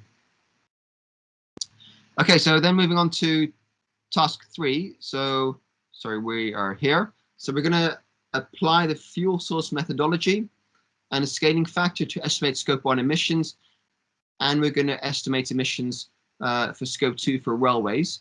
Yes, those are exercises. So basically, just how to approach this exercise. If your city has access to a good transportation model, then use that. If not, the recommendation is always to use the fuel cells approach. But if you have a good model that you're using already, use that. If not, then use fuel cells as the default. Again, the assumption here, and this is very important, it's not a limitation, but it is an assumption to be aware of.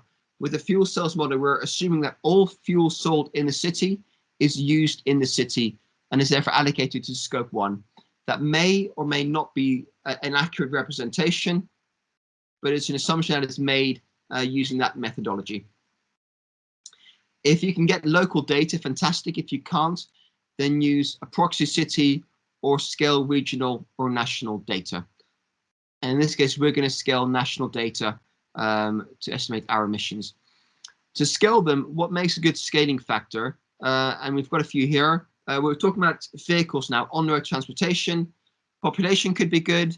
GDP could be good. New vehicle sales could be a good indicator.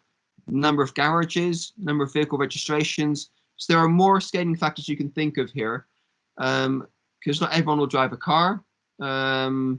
You know, is car ownership linked to wealth? In which case, GDP could be a good indication. But have a think around what you think for your city would be a suitable scaling factor, and which data points can you collect to arrive at a scaling factor. Okay, so for this exercise, we're going to use 4 data sources. We can use Berth 3, same as last time, table 1.15 and table 8.2. We're going to use the CDM report, table 11, and the National Energy Balance report, table 29, as well as the IPCC emission factor database. So a new data source there that I will take you through. So the approach is to identify your fuel types in your city and the fuel cells data. We're going to use that from the National Energy Balance report, which includes different fuel types and includes their fuel cells data, their overall consumption. We're then going to identify a scaling factor, and this is for you guys to identify for yourself what is most appropriate and what do you think is the best scaling factor for scaling on-road data. It could be vehicle registrations, population, GDP, etc. And then we're going to identify emission factors, and then we're going to estimate greenhouse gas emissions. So the activity data we can get from the National Energy Balance report, there is that line here on transportation, and you can see there is some natural gas usage, there is some petrol or gasoline usage, some diesel usage, some ATV, this is airline fuel, so we're not going to be using that, and there is some biodiesel and small amounts of electricity. We're making an assumption here, and again, we'll need to unpick this assumption that this is all used for on-road transportation, this particular line. But again, for the purpose of the exercise, that is fine. But we might want to just double check that when you get to compile your inventory. For the scaling factor, we can use BER3. There's population data, there's GDP data, and they've got some data on transportation. You'll need your city data as well to get to the scaling factor, but you've got length of roads, you've got motor vehicle registration, and you've got ridership on the rail network. But particularly these two could be used as the length of roads and vehicle registration could be used as a scaling factor, provided you have local data as well. So again, for a scaling factor, you need national data and your city data. So use one that you think A is appropriate, but also B, you have national data for, and you have your own data to develop the scaling factor.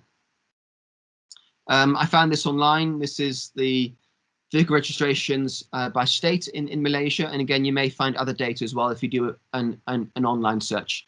But again, this just illustrates you can find different scaling factors by just going online and finding bits of data. And again, there's no right or wrong scaling factor. There are just maybe others that are more suitable or more appropriate given your circumstance and context. Emission factors come from BER3 again. Again, we've got these for natural gas, gasoline, and diesel. And again, noting that methane and nitrous oxide haven't been converted to CO2 equivalent, so we need to make sure we do that conversion using global warming potential factors. Then notice there was a big component here of biodiesel.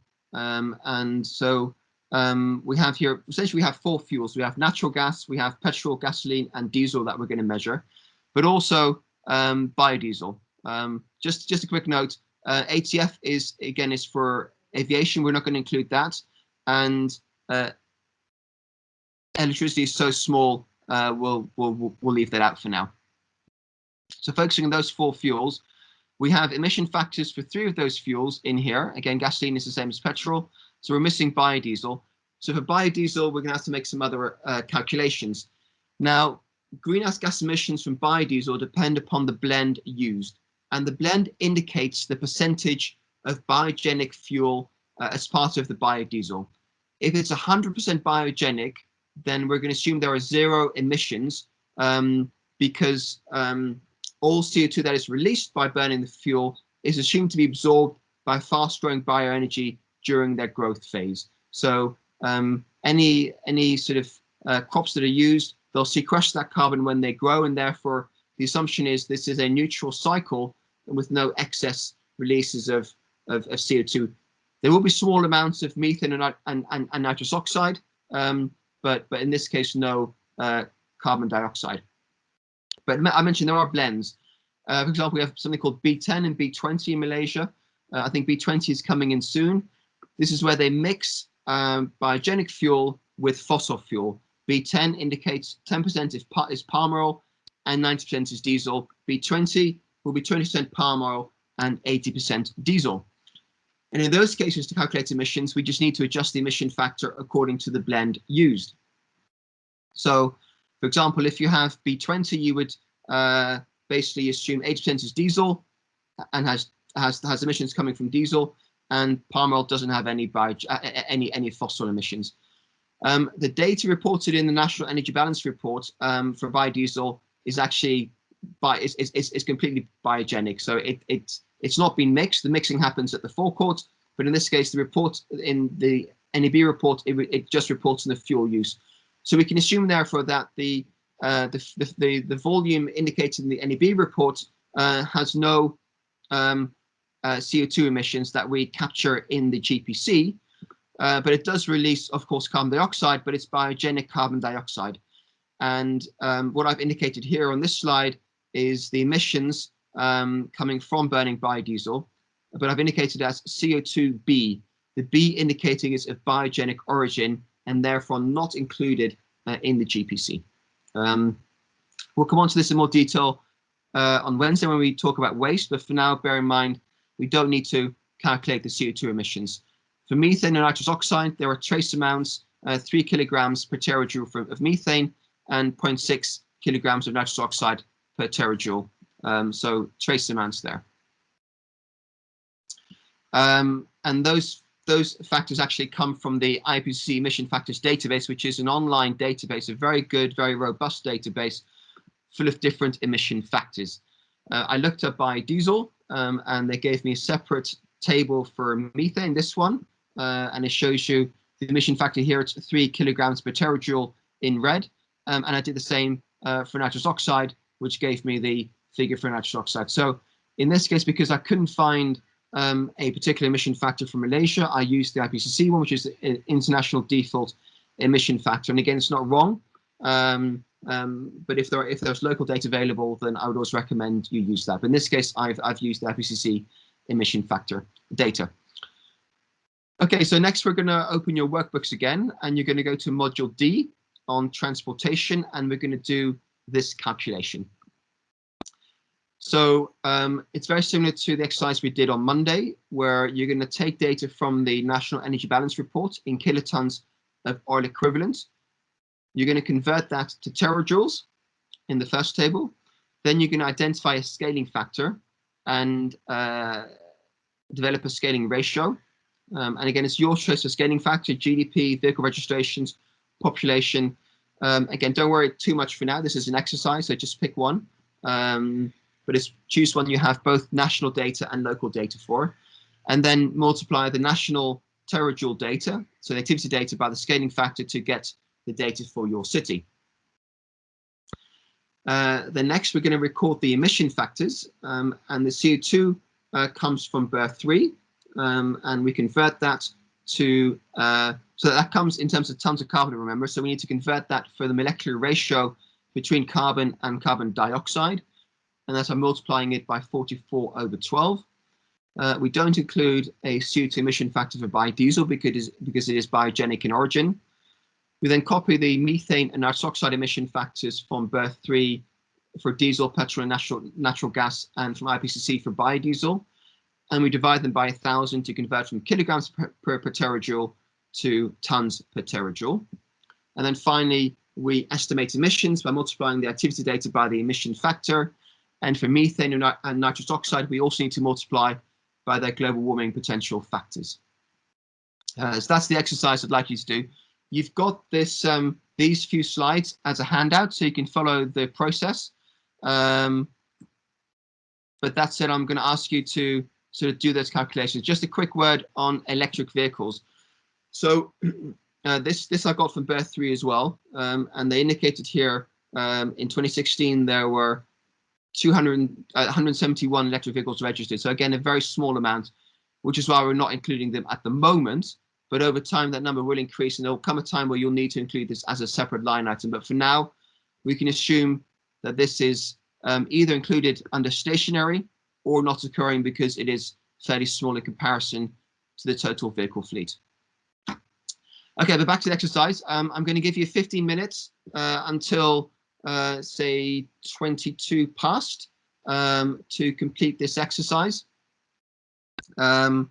Again, you've got the instructions in your handout, but if you can go to the workbook and if you can go to module D on transportation, and then simply copy the data from the National Energy Balance Report, convert that to terajoules, find a scaling factor, apply the scaling factor to get your city activity data, copy the emission factors, convert them, and then complete the multiplication. So we're going to do this individually. So I'll keep the screen on, but you have this handout as well, so you can also refer to that. And you've got the data in your notes. So you've got the NEB report, you've got the berth 3 report, and you've got the IPCC emission factors in your handouts. So please use that. Any questions, please use the chat function. If you'd like me to move to a different slide, again, use the chat function or speak up. But otherwise, we'll use the next sort of, actually make it 12 minutes till 20 past to complete this exercise. So yeah, if you can all please open your workbooks. I'm going to switch my microphone to mute. But any questions, please speak up or please use the chat function. But yeah, if you can start your exercise now. So to estimate emissions from on-road transportation using the fuel cells data in the NEB reports and using the emission factors from berth 3 and IPCC. Any questions, let me know, but otherwise please crack on with the exercise. Okay, so we've got 1 minute left and you should now be in the final table, multiplying the activity data by the emission factor and applying the global warming potential values to methane and nitrous oxide. Okay, so I'm going to leave it there. Again, if you haven't finished the exercise, don't worry. You can finish this in your own time, either at work tomorrow or at home. But hopefully it's another chance to to go through that process we went through yesterday. And again, this is for most cities. This is how they produce their inventory. They find data, they scale it, they convert it to the units to make sure they make sense. So hopefully you should be well versed in that by now. The last 10 minutes I want to focus on railways. Before we do that, any further questions on this exercise?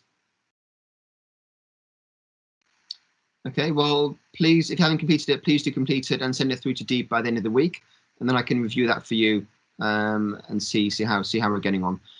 Okay, so moving on to railways, we're going to apply the city-induced methodology and look at electric railways for now.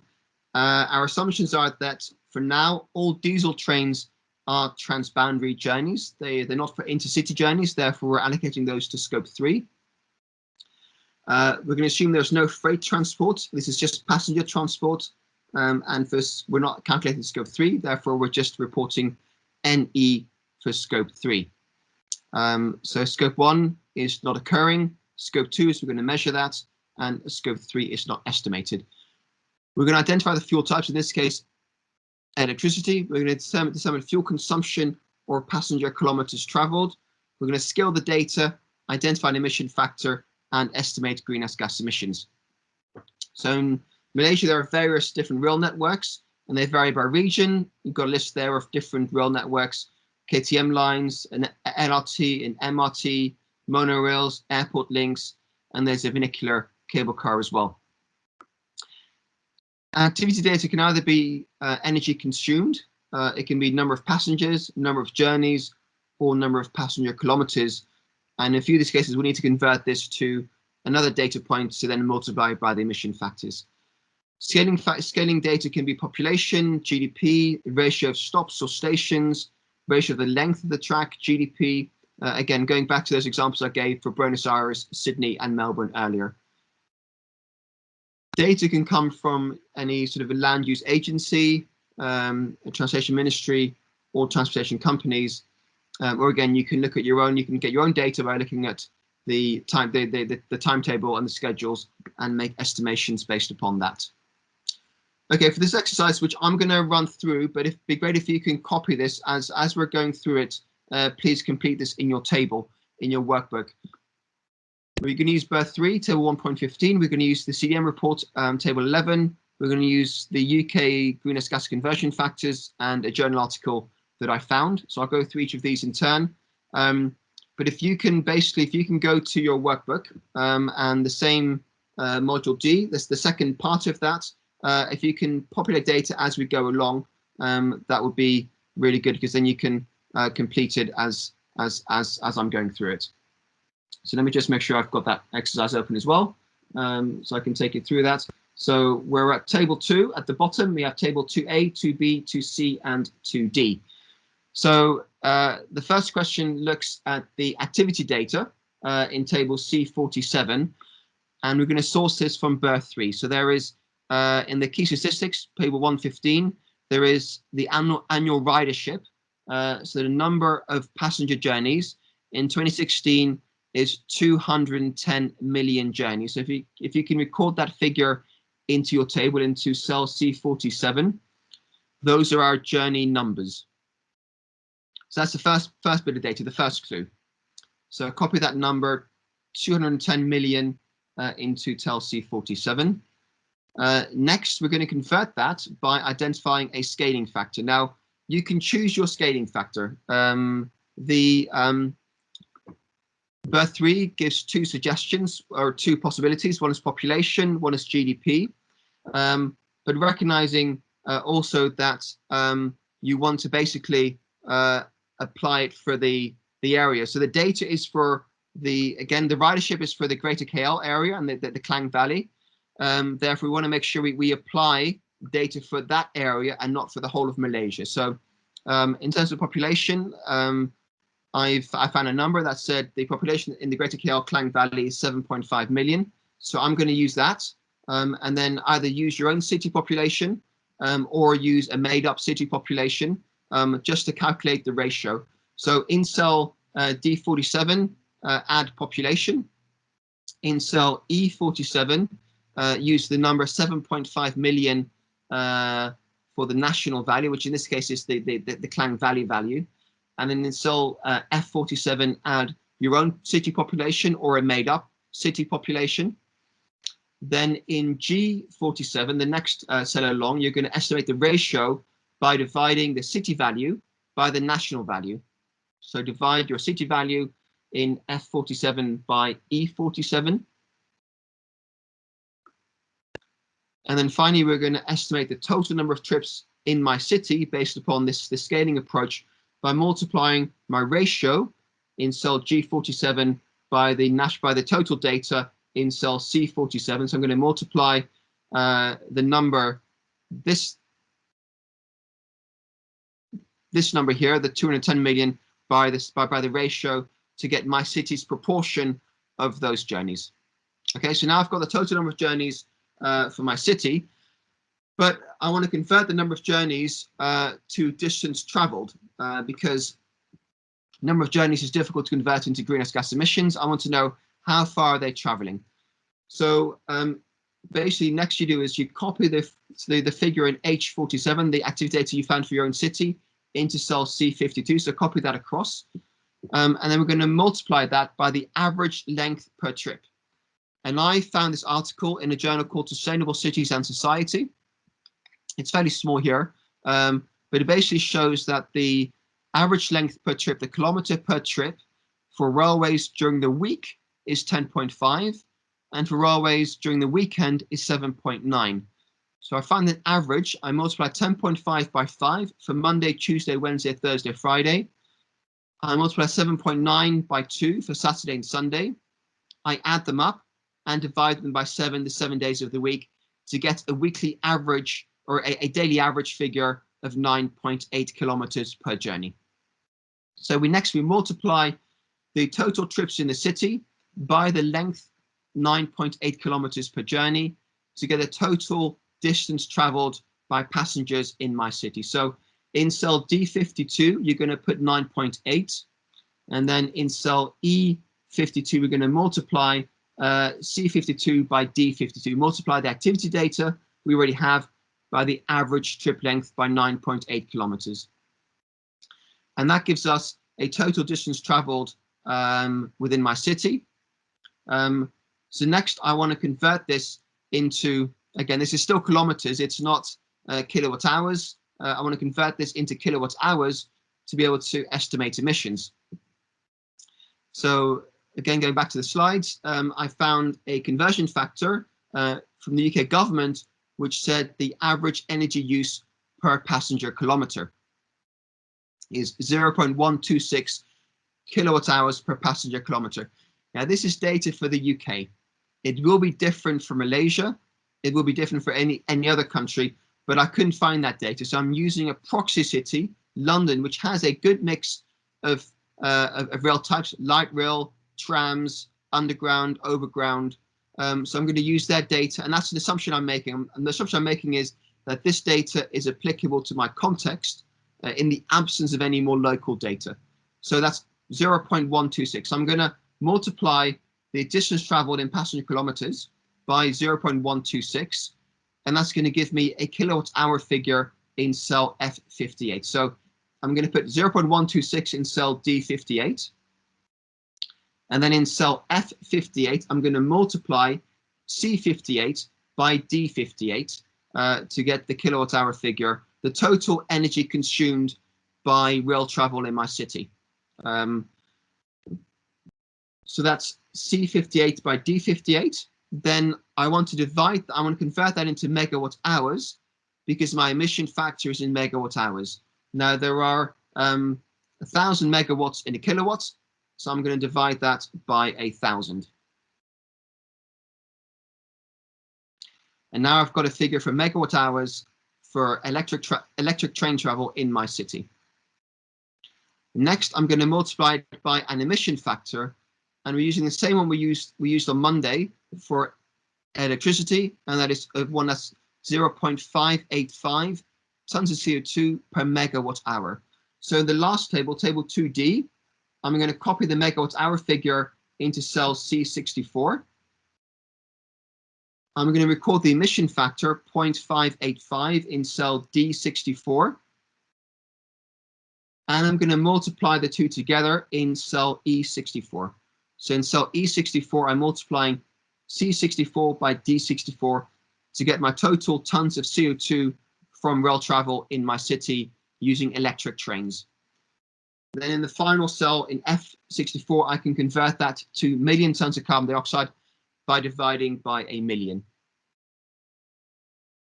So that's a step-by-step process on how we can estimate emissions from rail travel in our cities. Again, some of those assumptions may not be entirely accurate, but they do allow us to estimate emissions. And I've had to use data sources from different places to pull this calculation together.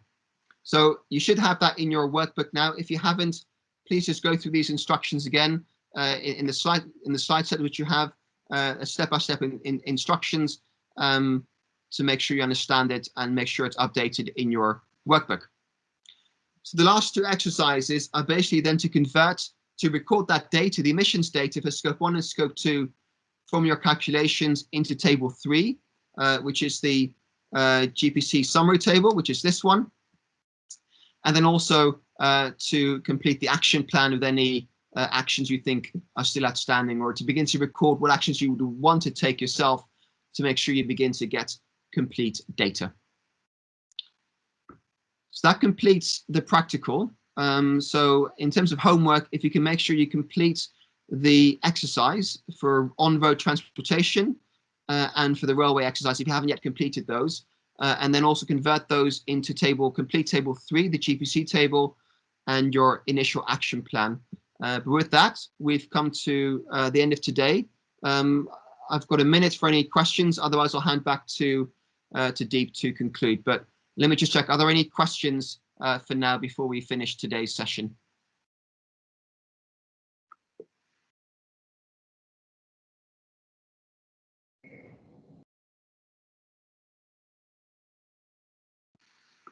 I guess we've just gone over time, so apologies for that. And I guess you're pretty all ready to go home. So let's leave it at that then, if there are no further questions at this stage. Any questions, do let Deep know or save them until Monday. But if you can, please update your workbooks for both the stationary work and the transportation exercises, and send them to Deep by Friday. Then I'll make sure I review them before next week. With that, I'll hand over back to Deep. Thank you, Michael, for today's session. So just a reminder to all participants, I think there's 20 people left. All right, fill up the form. I will also send a link in an email later. And I would encourage everyone to complete the workbook, because we're going to use that as a criteria for the examinations later to get the specialist credential. Yeah, so please try to complete the workbook by this week and email to me. All right.